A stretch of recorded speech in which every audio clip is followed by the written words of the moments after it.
Hello student, आज के lecture में हम मेजर फोकस करेंगे जीन इंटरेक्शन पे। अब तक हम पढ़ चुके हैं कि each gene consist of two allele, either exist in homozygous condition और हेटेरोजाइगस कंडीशन। अब बात आती है कि जो ये एलील्स होते हैं जीन में, ये इंटरेक्ट करके किस तरह की फिनोटिपिक एक्सप्रेशन शो करते हैं F1 जनरेशन में, तो उनके बारे में हम थोड़ा सा डिस्कस करेंगे। तो first come over gene interaction.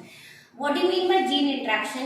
Each gene composed of two allele. हर एक जीन दो एलील से मिलके बना है और जब वो एलील आपस में इंटरेक्ट करते हैं, हम कहें कि with in a gene interaction हो सकती है या इन बिटवीन अनदर जीन हो सकती है। सीधा हम डायग्राम के थ्रू मैं आपको एक्सप्लेन करूंगी।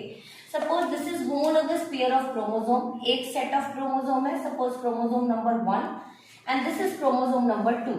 क्लियर? तो ये होमोलोगस क्रोमोसोम है, ये आपस में नॉन होमोलोगस क्रोमोसोम है। तो अब आप देखें कि इसके ऊपर एलील लोकेटेड है, जीन लोकेटेड है, क्योंकि हर एक जीन की अपनी डेफिनेट क्या होती है, लोकस होती है। Each gene located at specific chromosome. तो आप देख रहे हैं कि इसके ऊपर डोमिनेंट एलील लोकेटेड है और इसके ऊपर रेसेसिव एलील लोकेटेड है। Here capital letter represent dominant allele and small letter represent recessive allele. Another यहाँ पे आप देखें कि अगेन इन क्रोमोसोम्स के ऊपर भी dominant and respectively recessive allele है। अब जब ये एलील आपस में इंटरेक्ट करते हैं, सपोज डोमिनेंट एलील है, वो किसको मास्क कर दे, रेसेसिव एलील को, या रेसेसिव एलील इंटरफेयर करे किसके साथ, डोमिनेंट एलील के साथ, और उसके एक्सप्रेशन को कंप्लीटली एक्सप्रेस ना होने दे F1 जनरेशन में। इस तरह की इंटरेक्शन जो आप देख रहे हैं, तो interaction between allele located within same gene, that interaction is said to be interallelic or intragenic. within gene interaction हो रही है, in between two allele of the same gene हो रही है, that interaction is said to be interallelic interaction। एक बार फिर से explain कर रही हूँ।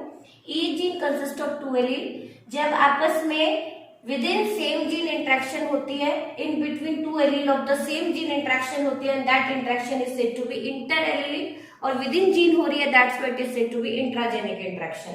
अब आती है बात, अब यहाँ पे देखें कि ये आपस में दो नॉन होमोलोगस क्रोमोसोम है। यहाँ पे रेड कलर वाले जीन लोकेटेड है, यहाँ पे वायलेट कलर वाले जीन। सपोज रेड कलर वाला जो एलील है वो इंटरेक्ट करे किसके साथ, वायलेट कलर के साथ, और इसकी एक्सप्रेशन को या तो हाइड कर दे या चेंज कर दे पूरी तरह से, या इंटरमीडिएट चेंज कर दे। That interaction is said to be non allelic और इंटरजेनिक। जब इंटरेक्शन दो अलग अलग जीन के बीच में होती है, located over two different non homologous chromosome, that interaction is said to be non allelic. Non allelic क्यों कहा, क्योंकि जीन अलग है तो एलील्स भी क्या होंगे, अलग अलग होंगे। तो दो तरह के इंटरेक्शन आप +2 में पढ़ेंगे। First one is inter allylic and second one is non allylic. Main यदि बोर्ड पॉइंट ऑफ व्यू से कहूँ तो आपके सिलेबस में इंटर एलेलिक इंटरेक्शन 3 मार्क का क्वेश्चन कवर करती है आपके +2 बोर्ड में, और निच में क्वेश्चंस पूछे जाते हैं। तो हमारे एनसीईआरटी में मेजर फोकस किस इंटरेक्शन पे किया गया है, inter allylic interaction, that is interaction between two allele of the same gene. Influence of one allele over another allele of the same gene is said to be interallelic interaction। इसके अंदर हम examples पढ़ेंगे, incomplete dominance, codominance and multiple allelism and lethal gene. One by one मैं discuss करूंगी सारे। Again allele of one gene influence the expression of another gene, जहाँ पे एक एलील किसी जीन का दूसरे जीन के एलील को अफेक्ट कर रहा है या दूसरे जीन के एक्सप्रेशन को अफेक्ट कर रहा है, that interaction is said to be intergenic interaction. Example है इसमें epistasis, duplicate gene, complementary gene and supplementary gene. ये जितने भी एग्जाम्पल मैंने आपको बताए, ये मेंडल्स लॉ ऑफ इनहेरिटेंस को फॉलो नहीं करते, या हम कहें कि ये मेंडेलियन लॉ से डेविएट करते हैं। दैट्स व्हाई दिस ट्रेट या this phenomena is said to be non Mendelian trait, इसीलिए इनको नॉन मेंडेलियन ट्रेट के नाम से भी जाना जाता है। तो directly come over up topic which is related to interallelic और intragenic interaction। First one is incomplete dominance। कुछ भी रटना नहीं है आपको, जेनेटिक्स में ध्यान से समझे।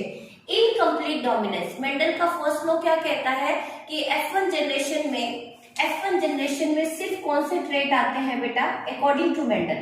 यदि हम अकॉर्डिंग टू मेंडल की बात करें तो मेंडल के अकॉर्डिंग F1 जनरेशन में सिर्फ कौन से ट्रेट आते हैं, डोमिनेंट ट्रेट। कौन से ट्रेट आते हैं, डोमिनेंट। और रेसेसिव ट्रेट क्या रहते हैं, मास्क रहते हैं, छुपे हुए रहते हैं। रेसेसिव ट्रेट रिमेन मास्क, छुपे हुए रहते हैं इन F1 जनरेशन। लेकिन यहाँ पे आप ध्यान से देखें, इनकम्प्लीट डोमिनेंस की F1 जनरेशन में जो डोमिनेंट एलील है वो अपने आप को कंप्लीटली एक्सप्रेस नहीं कर पा रहा। इसका मतलब F1 जनरेशन में डोमिनेंट ट्रेट नहीं होंगे, या हम कहें कि डोमिनेंट जीन की कैसी एक्सप्रेशन होगी, पार्शियल एक्सप्रेशन होगी। तो it is defined as intragenic interaction in which dominant allele express partially in F1 generation। कैसी एक्सप्रेशन आ रही है? पार्शियल। यदि कंप्लीट एक्सप्रेशन होता तो हम उसको क्या बोलते? कंप्लीट एक्सप्रेशन होता तो हम क्या बोलते हैं उसको? डोमिनेंस। और यदि पार्शियल एक्सप्रेशन हो रही है तो हम उसको क्या बोल रहे हैं? Incomplete dominance. तो what is basic difference between dominance and, ये आपसे डिफरेंस पूछ लिया जाए, what is basic difference between dominance and incomplete dominance? तो डोमिनेंस के अंदर F1 जनरेशन में सिर्फ कौन से ट्रेट आते हैं? Dominant trait. Whereas in incomplete dominance there is arrival of intermediate trait, क्योंकि डोमिनेंट जीन अपने आप को कंप्लीटली एक्सप्रेस नहीं कर पा रहा, and lead to intermediate phenotype in progeny of F1 generation.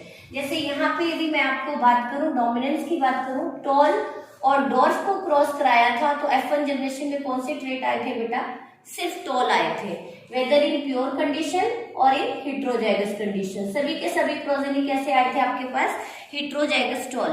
लेकिन यदि हम इनकम्प्लीट डोमिनेंस की बात करें, जैसे RR रेड कलर को कोड कर रहा है और उसको हमने व्हाइट के साथ क्रॉस कराया, तो कायदे से आना कौन सा चाहिए था? रेड, लेकिन there is arrival of pink colour. इसका मतलब जो डोमिनेंट जीन था वो अपने आप को कंप्लीटली एक्सप्रेस नहीं कर पाए। अभी मैं क्रॉस के साथ एक्सप्लेन करूंगी, पहले मैं आपको बता दूं कि इनकम्प्लीट डोमिनेंस का कॉन्सेप्ट दिया किसने था। तो ये पूछा भी जाता है कई बार निट में कि the concept of incomplete dominance which is shown by certain flower, या हम कहें कि सर्टेन प्लांट्स इस तरह की फिनोटाइप शो करती हैं। तो first discovered by Carl Correns in 1903, also known as intermediate inheritance। What is said to be intermediate inheritance? एक क्वेश्चन भी पूछा जाता है बोर्ड में। इंटरमीडिएट इसलिए कहा कि हमने रेड और व्हाइट फ्लावर को क्रॉस कराया तो किस तरह के फ्लावर आ गए? Pink. That's why it is said to be intermediate inheritance, because there is arrival of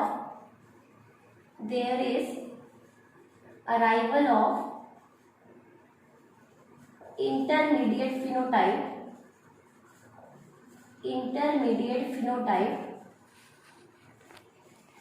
in F1 generation.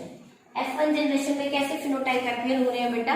Intermediate, ना तो रेड आए ना व्हाइट आए, कौन सा फिनोटाइप आ गया? Pink colour.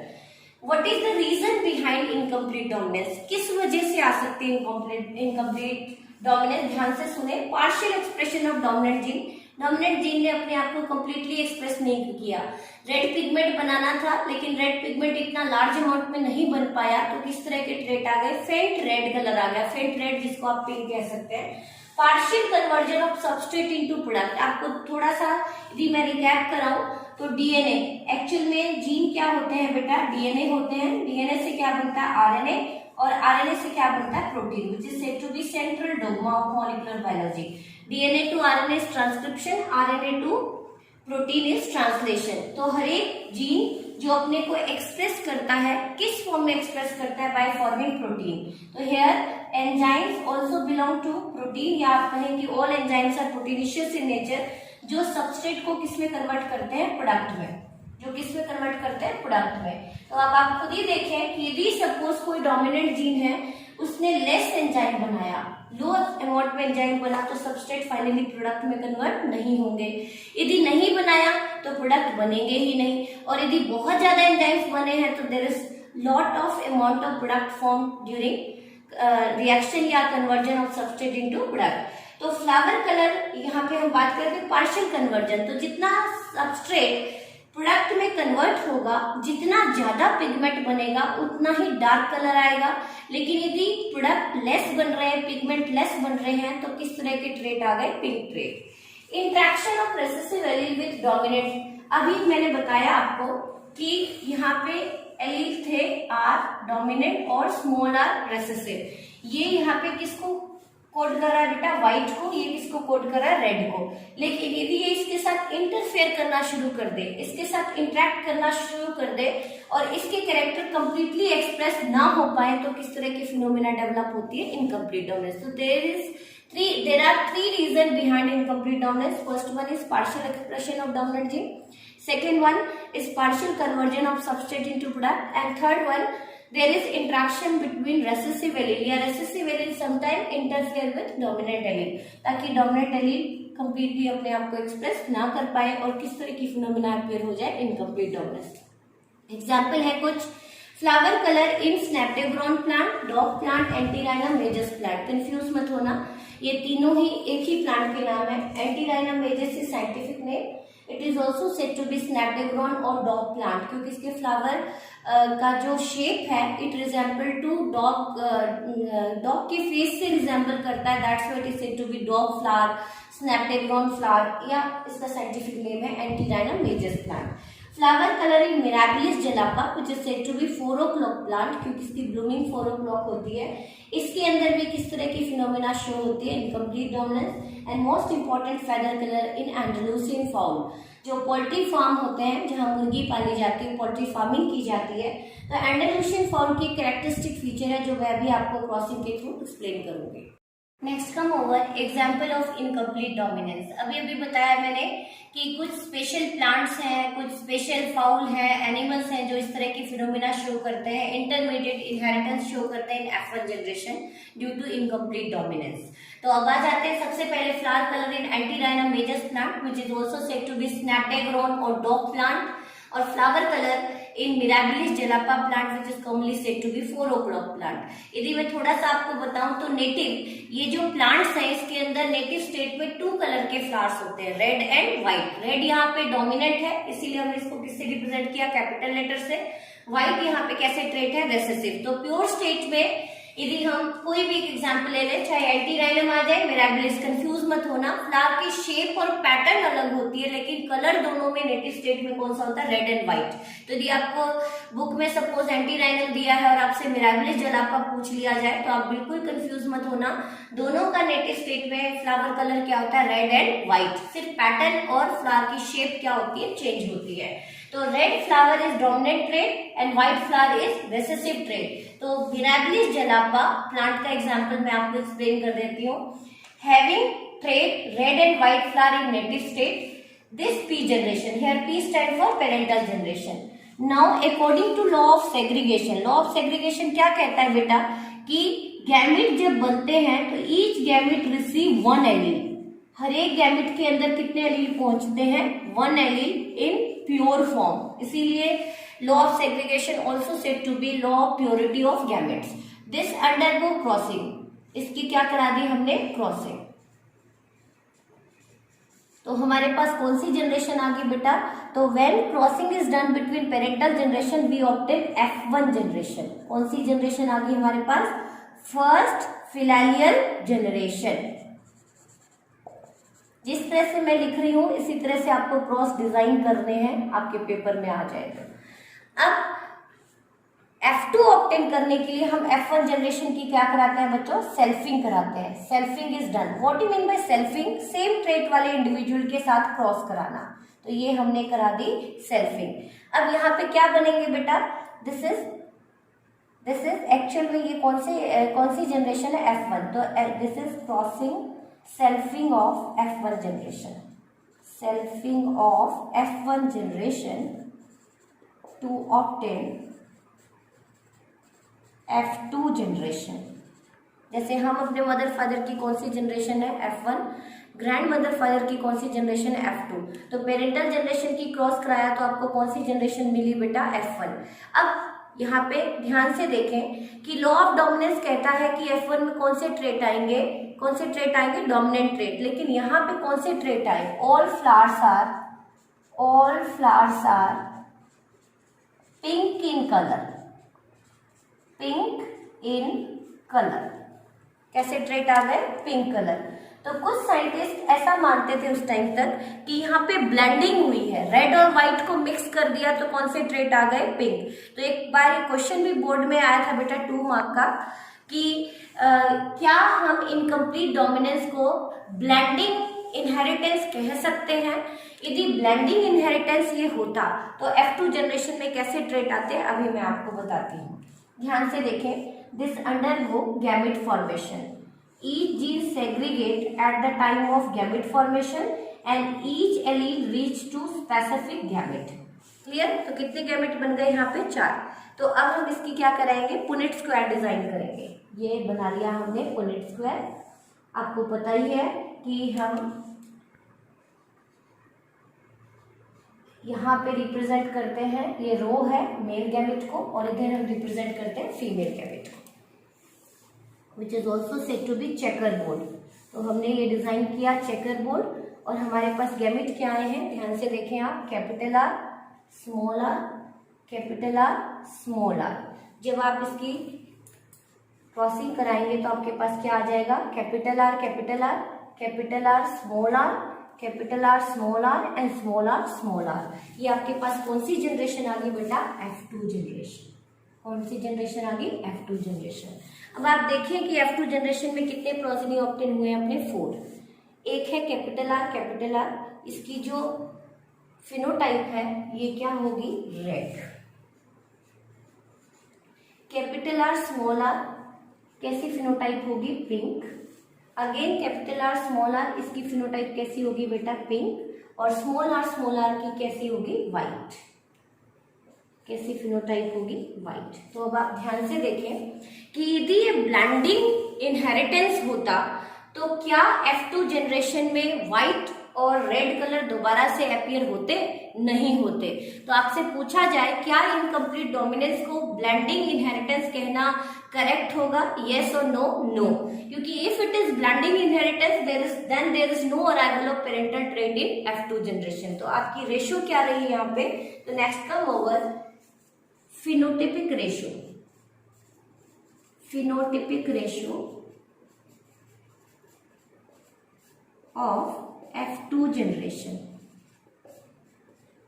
1:2:1. 1 is red, 2 flower are pink in color and another is white. Again genotypic ratio भी क्या रही है बेटा? 1:2:1.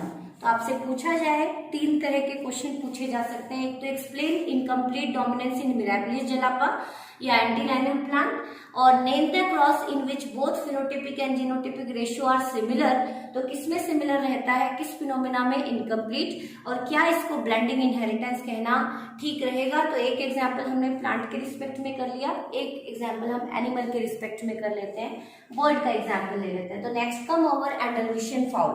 एंडलुसियन फाउल के अंदर 2 कलर होते हैं फेदर के, एक ब्लैक एक व्हाइट। ध्यान से देखें तो एंडलुसियन फाउल पेरेंटल जनरेशन 2 फाउल लिए हमने, एक लिया ब्लैक फेदर के साथ और एक हमने लिया व्हाइट फेदर के साथ। ब्लैक फेदर फाउल मेल ले लिया और this is white feather foul in native state. Again this undergo gamete formation. Gametes में अगेन क्या होती है? सेग्रीगेशन होती है, एलील की सेग्रीगेट हो गए, there is formation of gametes. Now crossing is done to obtain which generation बेटा? F1 generation, first filarial generation. तो हमारे पास क्या आ गया? कैपिटल बी स्मॉल बी, ये आ गई F1। All fowl are with blue feather. अब बात आती है कि ब्लू कैसे कहा गया इसको, इसमें बड़ी कंफ्यूजन है। कई लोग कहते हैं कि ब्लू कलर अपीयर हुआ है। नो, एक्चुअल में देयर इज मतलब continuous stripe of black white, black white, black white, continuous stripe है। यदि आप थोड़ा सा देखें कि ब्लैक कलर यदि फेंट होना शुरू हो जाए तो कैसी टिंज देता है आपको? ब्लूइश टिंज देता है। आपने कभी नोटिस भी किया होगा कि यदि आप ब्लैक कपड़े पहन रहे हैं और वो फेड अप होता जा रहा है, लाइट इन कलर होता जा रहा है, तो उसमें कैसी टिंज अपीयर होती है? ब्लूइश। तो यहाँ पे एक्चुअल में जो ब्लू कलर है वो प्योर ब्लू कलर नहीं था। There is continuous stripe of black and white, black white, जो कैसी अपीयरेंस दे रहा था? फाउल को ब्लू अपीयरेंस दे रहा था। तो मार्केट में इसकी डिमांड बढ़ती गई। तो पोल्ट्री फार्मिंग बार बार पेरेंटल जनरेशन की क्रॉसिंग कराते थे। फेदर कैसे कलर? फेदर के साथ, ब्लैक एंड व्हाइट के साथ। और कैसा फेदर अपीयर होता था F1 जनरेशन में? Blue. Again selfing is done to obtain which generation? F2 generation. अब हम इसकी क्या कराएंगे बेटा, सेल्फिंग कराएंगे। सेल्फिंग का मतलब crossing between same individual with similar trait. तो अब हमने क्या करा दी, cross selfing of F1 generation to obtain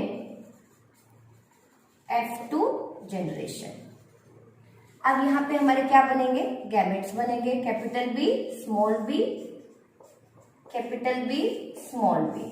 अब हम इसको क्रॉस करा लें, या तो लीनियर क्रॉस करा लो या हम पुनेट स्क्वायर डिजाइन कर लेते हैं। तो here Punnett square are designed,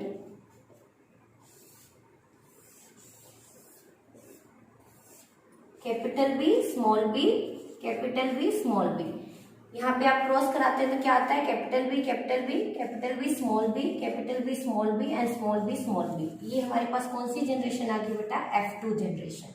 अब आप देखें यहाँ पे जो BB है, कैपिटल बी, कैसा फेदर कलर होगा, ऐसे फाउल का ब्लैक, इनका क्या होगा ब्लू, अगेन इनका क्या होगा ब्लू फेदर, और इनका क्या होगा व्हाइट फेदर। तो जब आप ब्लैक और व्हाइट की क्रॉसिंग कराते हैं तो आपको कौन से ट्रेट आते हैं F1 में, ब्लू फेदर कलर के फाउल आते हैं, foul with blue feather colour. और जब आप सेल्फिंग कराते हो तो आपके पास कितने आ रहे हैं, एक ब्लैक फेदर कलर का फाउल आ रहा है, दो इंटरमीडिएट ट्रेट के साथ आ रहे हैं ब्लू के साथ, और एक अगेन क्या आ रहा है प्योर। तो next phenotypic ratio of F2 generation, F2 generation phenotypic ratio, phenotypic ratio क्या आई आपकी 1:2:1, black feather, blue feather, white feather. Again genotypic ratio भी क्या रही हमारी, रही 1:2:1। तो 3 क्वेश्चंस नोट कर लें आप यहाँ पे जो पूछे जाते हैं आपके बोर्ड में। First, explain pattern of flower colour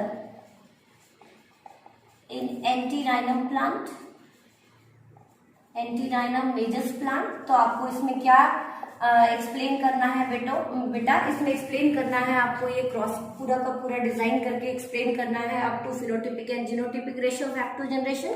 second question कि इनकम्प्लीट डोमिनेंस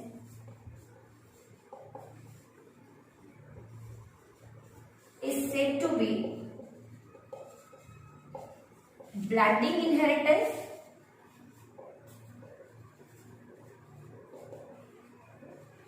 justify it। तो ये ब्लेंडिंग इनहेरिटेंस आप इसको नहीं कहेंगे, क्योंकि यदि ब्लेंडिंग इनहेरिटेंस होता तो F2 जनरेशन में वापस से पेरेंटल ट्रेट अपीयर नहीं होते। और थर्ड कि explain the phenomena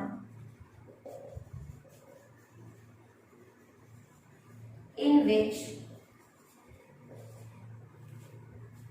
phenotypic and genotypic ratio